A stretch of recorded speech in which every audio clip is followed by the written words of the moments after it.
Manake, oh. Mambokadzi weZim Dancehall Lady Squanda anokanda mumvuri kune mumwe muimbi ari kusimukira Nisha Teez, uye Nisha haasi kumira kana kuzvidzora.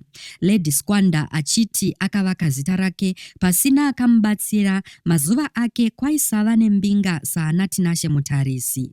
Mhuri yeZimbabwe ndinokuchingamidzai zvakare panonzi pano. Ndapota musakanganwawo kusubscribe nekulaikawo vhidhiyo rino zvakare nekurisheya. Izvi zvinobatsira kuti risvike kure kune hama neshamwari dzenyu dzisati dzariona. Pane kusawirirana kutsva kuri kuratidza kuvapo muZim Dancehall pakati paLady Squanda naNisha Teez. Lady Squanda recently fired shots in an interview, saying Nisha Teez could never survive a lyrical clash against her.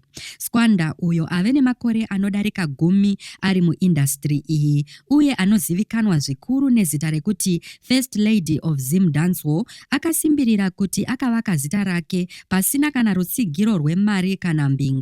Akaenzanisa rwendo rwake nerwaNisha, achiti Nisha akazongoita mukurumbira nekuda kwerutsigiro rwemuzvinabhizimusi uye promota wemimhanzi Tinashe Mutarisi. Squanda anyora kuti, sorry zvenyu, but with all due respect, imbomirai kundikompare please. Ndakashanda for this name, handina kurira in the name of any mbinga or a sponsor. Squanda, uyo ane zita chairo rinonzi Sandra Muchaneta Gazi, akazvirova dundundu achiti akashanda nesimba kuvaka zita rake kubva pasi. Zvisinei, basa rake rakatarisana nekushoropodzwa nekuda kwemazwi anodenha nemakakatanwa apfuura, kusanganisira kusungwa kwaakaitwa muna 2018 achipomerwa mhosva yekuba, uye muna 2016 mushure mekudyisa tsoka mumwe murume anonzi Abras Kimbo. Nisha Teez, muimbi weZim Dancehall uyo achangosimukira, haana kuda kuramba akanyarara.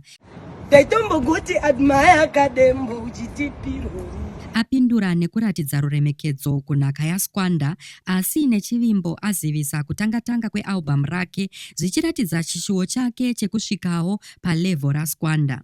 Basa raNisha rinotsigirwa naTinashe Mutarisi, muzvinabhizimusi ane mukurumbira muZimbabwe, uye mukuru weNash Holdings ine Nash Paints neNash TV.